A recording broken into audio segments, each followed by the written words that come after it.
Hi everyone, welcome back to my channel. If you guys are new, welcome. My name is Dina. Today I wanted to talk about full moons and what you can do on a full moon, because working with the moon energy is actually really powerful and fun, and I've been like super into moon magic lately and just like reading about the moon. And I actually recently went to this full moon circle run by a small business called My Moon Collective. They're located in Aurelia. They're like a spiritual shop, but they run cool events as well, and this was really fun. I actually gained a lot of insight from it. There was journaling involved, there was yoga, a whole bunch of different things, and that kind of inspired me to make this video. I'll also link that store down below just if you're interested in checking them out, and also their Instagram is just like so beautiful, so you guys have to check them out for sure. So first of all, each moon phase kind of has its own theme in a way, because as you cycle through the moon phase cycles kind of also coordinate with cycles in your life. So the theme for full moon includes energy, abundance, fruition, gratitude, cleansing, and letting go. So full moon is a good time just to kind of like cleanse, let go of anything that's, holding you back, that's been bothering you. Full moon's also just a really good time to give gratitude and thanks for what you have. So following these themes, I actually have 10 different activities that you can do on a full moon. So the first one is actually to celebrate your accomplishments, to reflect on what you have done and like really appreciate that. A lot of us forget to do that because we're always so busy and focused on the next thing. So use this next full moon to really focus on what you have accomplished already and to really appreciate yourself, because you have done so much and a lot of the time you just don't pay attention to that. So how do you do that? Well, you can say it out loud. You can, say affirmations. You can write it down in a journal. There's so many different ways you can like treat yourself. Buy yourself a cake, I don't know, do something to treat yourself. Number 2 is to practice gratitude. Gratitude is so important when it comes to manifesting things into your life, because in order to manifest more things, you need to appreciate the things that you already have. And honestly, practicing gratitude just makes you happier in general. So try to do a gratitude list, write down 10 things you are grateful for, 20 things, as many things as you want, or you can even just say affirmations out loud. You can honestly just sit under the moon and be like, I am so grateful for my family, I am so grateful for my friends, I'm grateful I have a beautiful home, I am so grateful I live in a safe place. Honestly, just for anything that you want to say. Number 3 is to write down your intentions, things that you want to bring into your life. Full moon is a really good time to reflect on that. And it's also a good time to reflect on things that may have been holding you back. Honestly, you can use this time to just journal about anything that you need to get down. So take that opportunity to do so. So this next tip and some of the other ones I actually got out of this book. It's called Moon Magic. This book is by Aurora Kane. It's an amazing book all about moon magic. They talk about crystals, they talk about rituals, oils, herbs, just honestly a whole bunch of different things in this book. So if you're honestly looking for a little bit more about moon magic, and not just about full moon, if you want to know about all the moon phases, I'll link this down below. This video is not sponsored or anything, it's just a book that I really enjoy, and it's just so pretty. It like goes with the witchy aesthetic. I love it.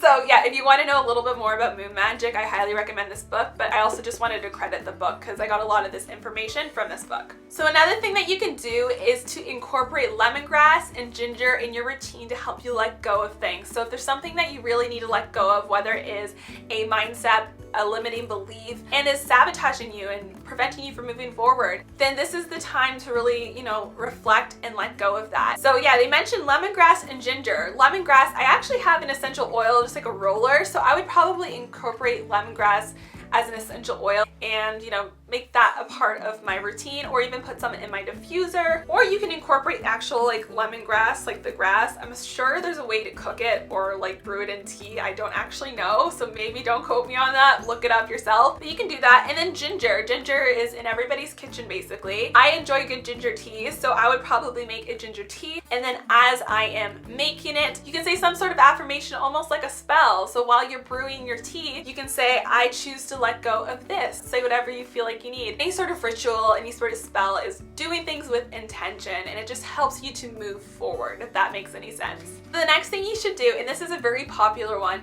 is to create moon water. So how you create moon water is basically you collect some water, drinkable water, in a jar. Now I say jar because it's honestly just like better to get, I like to get like a mason jar or something. It's just honestly better than using like a plastic water bottle or something, because you know there's different toxins and stuff that can seep in from the plastic into your water, especially if you forget to take it out first thing in the morning and there's sun that goes through. There's been some studies that show that like certain plastics do release chemicals when, you know, exposed to sun. So basically you fill this up with water, use some drinkable water in case you do decide to drink it, and then what you're going to do is you're going to leave it outside and let it charge under the moonlight on your full moon. The next morning your moon water will be ready, and basically there's a whole bunch of different things you can do with the moon water. One, you can actually incorporate it into a full moon bath. So make sure to do this on like the first day of the full moon so you still have some full moon left by the time you want to do this ritual. Basically you'll pour this into your bath and then make sure you set an intention or incorporate some sort of ritual or, you know, something that you're trying to accomplish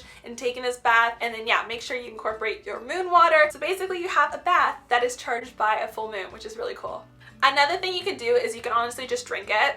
Like just drinking moon water is supposed to be like very powerful in that sense. And also, like, especially if you put some sort of intention with it, so make sure you always have some sort of intention. Another thing you can do is you can brew moon tea. So use this water to make yourself a cup of tea or a couple cups of tea, because depending on the size of the jar, you'll probably get more than one tea out of it. You can also immerse your crystals in it and make sure that you are using crystals that are water friendly. For example, selenite will dissolve in water. So don't put any crystals in your water that actually like don't like water. So make sure to look that up. But you can charge some of your crystals with moon water. So you would just immerse them in here and let them stay for like a few hours or however long you feel like you need to put them in there. And then yeah, your crystals will be all charged up. I'm sure there's a lot of other things that you can do with moon water, but those are the things that come to mind right now. All right, so number 6 is meditate. Meditate on a full moon. It's such a good atmosphere, and if you live in an area where you can actually like see the full moon and be outside, I recommend taking your yoga mat outside and doing it underneath the moon. It's just like so much more magical and powerful. We did some meditation at the event that I went to that I told you about. We also did some yoga and almost like kind of like a flow, like a movement flow piece. It was honestly like really nice, and it just helped you like work through anything that you needed to work through, especially if like you're not super good at yoga. Like I would recommend doing a yoga routine that's pretty like relaxing. You don't want to be stressed out. Like the full moon is supposed to be something that you enjoy. But if you're not comfortable with yoga, try just doing like some sort of movement. The movement piece that we did reminded me a lot of like almost like Tai Chi in a way. I've only seen a little bit of Tai Chi just from like passing by people in the park in Toronto, but yeah, it just kind of reminded me of that. It was a very relaxing experience. So the next thing that you can do is make magic moon wishes. The full moon's a really powerful time, honestly, to reflect on things that you want and what you want to bring forth into your life and to make a wish. So there's different ways you can do this. You can honestly just write it on a piece of paper and put it under your pillow when you go to bed. You can write it on a piece of paper and create a wish box, or even like a wish jar where you keep all your wishes in it, and keep this as almost like a ritual or a routine that you do every single full moon. Now another way you can make wishes is to use wish paper. If you haven't heard of wish paper before, I will show you a clip of how you use wish paper, what it is.